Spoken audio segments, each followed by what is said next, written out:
रीवा में एक अनोखा मामला सामने आया। यहाँ पे व्यापारी ने आंध्र प्रदेश से काजू मंगवाए, लेकिन काजू के पैकेट में चिप्स की डिलीवरी हुई है। व्यापारी ने चोरहट्टा थाने में जाके शिकायत दर्ज कराई है। दरअसल व्यापारी ने पहले 7,000 का काजू मंगवाया, दूसरी बार में 40,000 का काजू मंगवाया। दोनों ही बार अच्छी क्वालिटी के काजू डिलीवर हुए थे। फिर तीसरी बार व्यापारी ने यहाँ पे 6,000 का काजू ऑर्डर किया था, लेकिन जब डिलीवरी हुई तो काजू के डिब्बे में सस्ते चिप्स भरे हुए थे। अब व्यापारी ने पुलिस से गुहार लगाई, तो वहीं पुलिस ने जांच शुरू करके कार्रवाई की बात कही है। मैं इस समय रीवा के चोरहट्टा के पास VRL ट्रांसपोर्ट के अंदर मौजूद हूँ। यहाँ पर कुछ बॉक्सेस हैं, इस तरीके के यहाँ पर लगभग 82 बॉक्सेस हैं, जिनके अंदर चिप्स के पैकेट रखे हुए हैं। ये जिस तरीके की ये चिप्स है, पूरे डब्बे में कुछ इसी तरीके के चिप्स रखे हुए हैं। चिप्स क्यों रखे हैं आज मैं आपको ये बताऊंगा। इसके पहले इस तरीके के मामले आपने नहीं देखे हैं। हमारे साथ चिप्स मंगाने वाले और यहाँ पर माला जी हैं, एडवोकेट हैं, इन दोनों लोगों से मैं बात करूँ। ये कहाँ से मंगाया? विजयवाड़ा, आंध्र प्रदेश। क्या था, कहाँ मंगाया था? वहाँ से हमने काजू मंगाया। जी जी। क्या मिला? चिप्स मिला। पूरी बात बताइए, किस तरीके से संपर्क हो, पहले कितने का मंगाया? पहले हमने इस बार 10 केजी मंगाया था 7600 रुपये का, तो यहाँ आया तो काजू ही आया। दूसरी बार मैंने मंगाया तो काजू ही आया। तीसरी बार जब हमने क्वान्टिटी में माल मंगाया 6,23,000, तो पार्टी ने पक्का बिल भेजा, इनवाइस भेजा, VRL ट्रांसपोर्ट से भेज दिया उन्होंने। तो VRL ट्रांसपोर्ट में माल आ गया, तो हमने सोचा पक्का VRL में कोई दिक्कत नहीं है। मगर जब यहाँ पे देखा तो चिप्स निकल रहा है, काजू की जगह चिप्स आ रहा है। ये यहाँ पर काजू की जगह चिप्स निकल रहा, क्या है, क्या लगता है?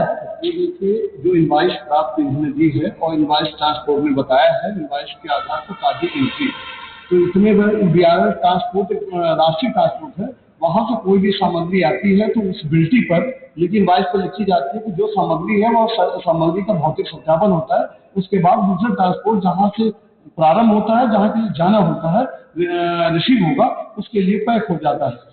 आप एक गंभीर बात बोल रहे हैं वकील साहब। आपका कहना है कि ये जो माल जिस ट्रांसपोर्ट से चला था वहां पर ये काजू के रूप में चला था, यहाँ से ये बदल गया? निश्चित तौर से ये इनवाइस में लिखा हुआ है काजू और इसका रेट लिखा हुआ है, पैकिंग हुई है और ये पक्का इनके पास बिल है। तो इनवाइस बिल्टी जिसको कहते हैं, बिल्टी यहाँ आके मिलती है और वो ट्रांसपोर्ट, दूसरा ट्रांसपोर्ट जिसका ट्रांसपोर्ट होता है उसकी ब्रांचें होती, अपने ट्रांसपोर्ट की ब्रांचों में देता, रेगुलेशन देता है। हम बात कर रहे हैं तो ये काजू की जगह जो आप दिखा रहे हैं, ये दिखा रहे हैं और यहाँ पे इसके नंबर लिखे हुए, इस डब्बों में कोड नंबर लिखा है। इस कोड नंबर में इतने डब्बे, इतनी यूनिट है, इतने ग्राम में इसका वेट होता, वजन होता है। ये निश्चित तौर से अपराध है। ये 420 है, यूट्रचित फर्जी तरीके दस्तावेज सामग्री भेजी गई है। ये तो अपराध है ट्रांसपोर्ट के खिलाफ और संबंधित एजेंसी के खिलाफ। जिस एजेंसी ने भेजा है और जिस एजेंसी ने भिजवाया है, दोनों के खिलाफ प्रथम प्राथमिक दर्ज होनी चाहिए। ये 22 पक्का मतलब अब आप मामला दर्ज कराने जा रहे हैं। मैं अपने दर्शकों को भी बता दूं, मेरे हाथ में 3 लाख रुपए की एक बिल्टी है। ये गोपाला कृष्णा केशव एंड कंपनी की बिल्टी है, आंध्रा से आई है।